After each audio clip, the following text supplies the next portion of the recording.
காலையில பாத்திருப்போம் வந்து பாத்தீங்கன்னா அப்பவும் டாக்டர் சொல்லுவாங்க நீங்களாம் வந்து நைட்டு டாக்டர் ஷோ பாப்பீங்க. அந்த கெட்டப்ப கொஞ்சம் நாளைக்கு அவாய்ட் பண்றது உங்களுடைய சேஃப்டிக்கு நல்லது. திராவிட மாடல் ஆட்சியில அவங்களுக்கு ஆதரவா தானே பேசிக்கிட்டு இருக்கேன். ஜிபேல இருந்து நான் ஒரு வாட்டி ஒரு ஃப்ரெண்டுக்கு 94,000 அனுப்பிச்சிட்டேன் நானு. அப்படியா? தெரியாம அனுப்பிட்டீங்க. திருப்பி கேட்கறேன், தரமாட்டான் இன்னைக்கு வரைக்கும். என் ஃப்ரெண்டு ஒருத்தன் இருக்கான், அவன் என்னன்னா இப்போ கவர்மெண்ட்ல ஒரு வேலை செய்யறான். அவன் பாட்டு பாத்தீங்கன்னா டிஷர்ட் ஷார்ட்ஸ் போட்டு ஜாலியா இருக்கிற ஒரு பையன். அவன் தெரியாம அவன் கைப்பட்டு ஒரு மாடலோட போட்டோ வந்து ரீட்வீட் பண்ணிட்டான். அதுக்கப்புறம் உடனே அதை வந்து இது இப்ப கேன்சல் பண்ணிட்டான். அதுக்குள்ள ஊரெல்லாம் அவனை பத்தி தப்பா பேசி ஒரு பெரிய பொறுப்புல இருப்பானே அந்த பையன். நல்ல பொறுப்புல இருக்கான். அப்பா பெரிய ஆளு, அவங்க அப்பா பெரிய ஆளு தான்.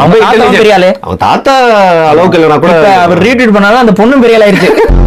நமக்கு ஆகாத குரூப் கடிக்குதுன்னு நமக்கு ஒரு டவுட். ஏன்னா அவங்க உள்ள எல்லாம் போய் பார்த்தேன், என்னென்ன லைக் பண்ணிருக்கான், என்னென்ன ஷேர் பண்ணிருக்கான், தாடி வச்சிருக்காரு பாரு, உதயநிதி அப்படிலாம் பாட்டெல்லாம் போட்டிருக்காங்க.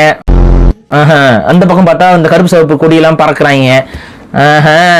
சரி இருக்காரா உள்ள அப்பா அப்பா அப்பான்னு போட்டிருக்காங்க. யாரா அவங்க அப்பா அப்படின்னு சொல்லி பார்த்தா அப்பா அப்படிங்கிற. தமிழ்நாட்டுக்கு மட்டும் இல்ல, ஈழத்தமிழர்களுக்கும் அப்பா அப்பா என்னப்பா அக்கா போறப்பா அப்படிங்கிற மாதிரி தான் இருக்கு.